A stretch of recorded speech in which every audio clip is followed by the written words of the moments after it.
I want to know, when does it stop? How does a person get past the pain of being abused sexually, mentally, or physically by someone that they trust? I live in Atlanta, Georgia, and the whole Bishop Eddie Long scandal has had a tremendous effect on me because he's brought back a lot of memories of things that's happened to me in my life. And people don't want to believe the accusations, and everybody's mad about the boys and them coming out with their story and wanting to protect other children. But I find myself in that same boat, and I say that because when I was 5 years old, I was sexually molested by a family member, and I was waking up in the middle of the night. I had to go to the bathroom, and when I got to the bathroom, he was standing behind the door waiting for me, and he took his hand and he put his hand around my mouth and told me that if I said anything, he would kill me. He then proceeded to make me perform oral sex on him, and he shoved his dick so far down my throat that I remember throwing up. And I remember trying to stop, and I remember him punching me in the side of my head to make me finish. And he wouldn't stop until he was satisfied. And I remember being very scared that night because I wasn't at home. I wasn't with my mother. My father wasn't there. And I went to bed, and I woke up that morning and I told my grandmother.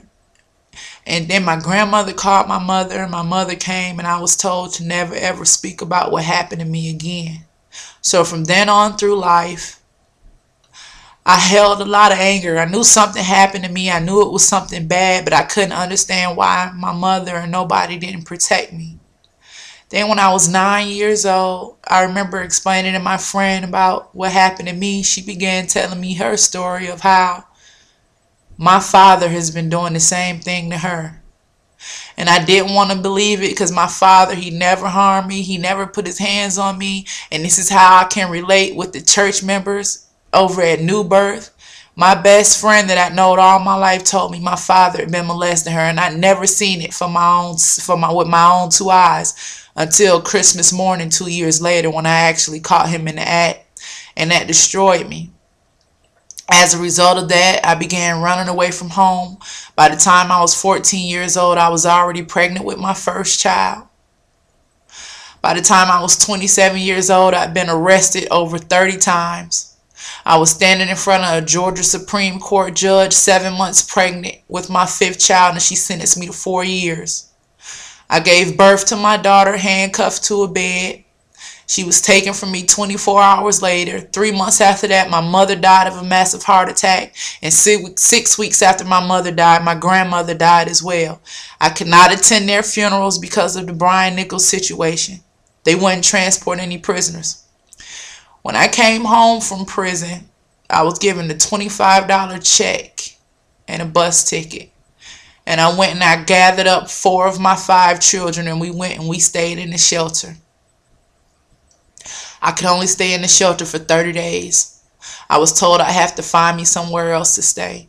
I went to housing authorities. I went to Section 8. I went everywhere. Nobody would give me a chance because I was a convicted felon. I would be denied an opportunity because of my background.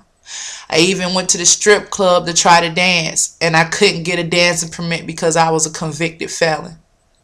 I'm not blaming my misfortunes on my predator, but what I'm here to tell you today is that it did destroy my life. Now I'm 33 years old. I'm the single mother of 5 children.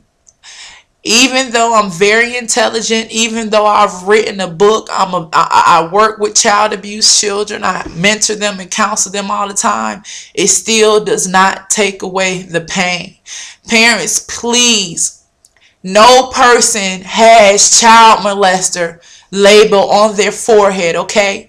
90% of the time, the people that molest and harm your children are the people that you trust. When your babies tell you that somebody has violated them, that somebody's touched them, or somebody's done something wrong, Please believe your children. I am an exact result of what happens when people are violated. Children are violated by people that they trust.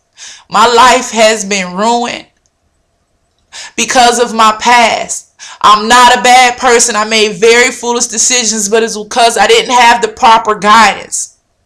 Nobody wants to give you a job in a recession, let alone if you're a convicted felon. And even if you are a single mother with children, they will not help you get any Section 8. You can't get any housing assistance. You can't get anything. So you back out here on these streets and you got to look at your babies every day crying. And you have to prepare a way for them. You have to provide for them. What do you do when your back is against the wall? I don't want anybody to ever end up in my shoes. Predators, child molestation within the family, within the community. Everybody wants to be quiet. It's time to expose these people now. If you don't, our children will be ruined. Somebody has to hear our cry.